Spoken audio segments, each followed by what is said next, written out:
especial que a gente possa não esquecer do quanto que o propósito exige compromisso. Ele faz com que você e eu, em qualquer atividade, na escola, na empresa, na família, na religião, né, num clube, que o nosso comprometimento ele seja autêntico, que ele não seja simulado, que ele não seja hipócrita, ou seja, só de fachada. Claro que a gente tem algumas comprovações que assustam de um lado e por outro até marcam para nós uma alegria de imaginar que de fato esse propósito ele está tendo sequência. Quando você tem comprovações do teu propósito, o resultado, a meta que você alcançou. Se você está fazendo isso numa família, tuas filhas ou filhos, teus netos ou netas conseguirem serem pessoas do bem. Ou encontrar, como é o meu caso, um filho fazendo uma palestra aqui antes de eu fazê-la. Há uma frase antiga e verdadeira que diz: teu pai e tua mãe serão os únicos adultos no mundo que ficarão muito felizes se você for melhor que eles.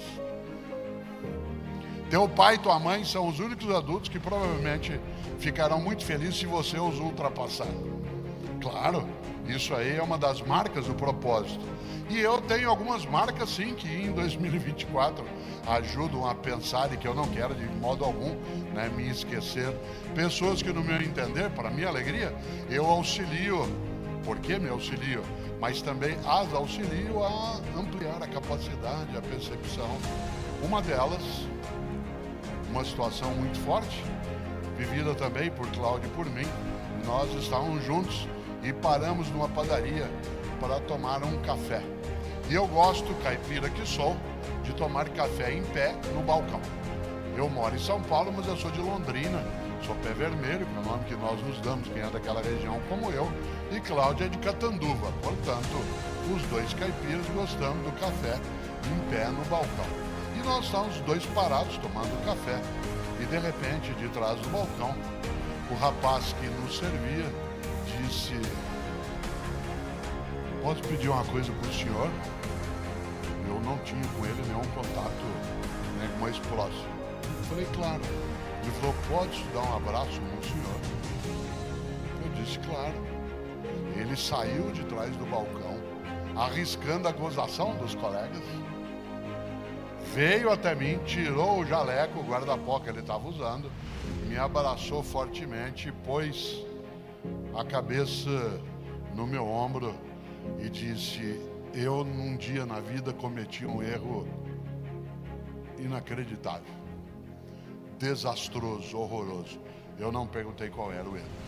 Eu cometi um erro inacreditável e eu sempre sofri porque eu não conseguia me libertar desse erro, não de não corrigi-lo, porque ele foi corrigido, mas me libertar de tê-lo cometido.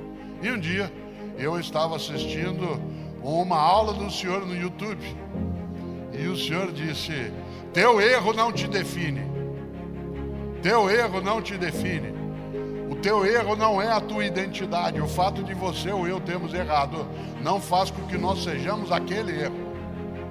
O erro que cometemos é uma possibilidade, ele não é a nossa identidade. Se você de um erro se arrepende, se você assume a responsabilidade, aquele erro não é aquilo que será você sempre. E ele disse: a partir desse dia eu lembro do erro, mas eu não sofro, porque após tê-lo corrigido eu não sou um monstro. Ele encostou de novo a cabeça no meu peito e abraçou. E aí a gente agradeceu e voltou pro balcão.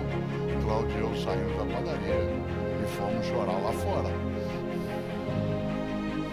Chorar o quê? Um momento de fraqueza? Não, um momento de absoluta fortaleza. Aliás, um rapaz que tem coragem, junto a um grupo altamente bem-humorado e gozador, de dizer: eu vou sair para dar um abraço em alguém. E ainda declarar, porque ele não falou soprando no meu ouvido, ele disse, não era algo sigiloso, ele falou mais alto.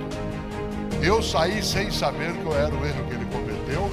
Eu não tenho curiosidade alguma para saber o erro que ele cometeu. A mim basta saber que uma parte daquilo que eu sou capaz também de pensar pode auxiliar outra pessoa. Isso completa o propósito. Isso faz com que o que eu faço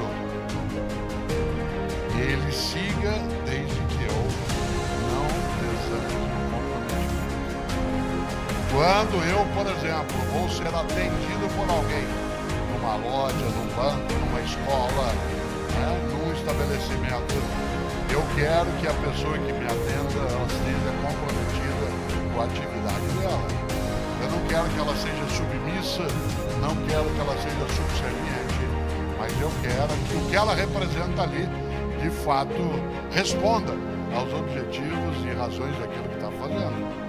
O comprometimento, ele é marcante, porque o comprometimento é o que indica qual é a tua relação real com o teu propósito.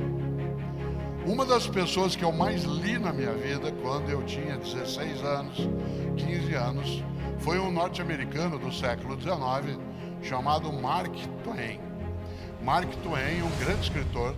Ele tem duas das obras que são consideradas top na literatura norte-americana, que são As Aventuras de Tom Sawyer e Huckleberry Finn. São duas obras magníficas, do século XIX. E ele, o especial, dizia algo magnífico quando lembrava o Mark Twain. Ele afirmava, e eu me lembrei disso no dia 5 de março desse ano. Porque no dia 5 de março desse ano, eu completei 70 anos de idade. E nesse dia 5 de março, quando eu completei 70 anos, eu me lembrei que o Mark Twain dizia: 2 são os dias mais importantes da tua vida.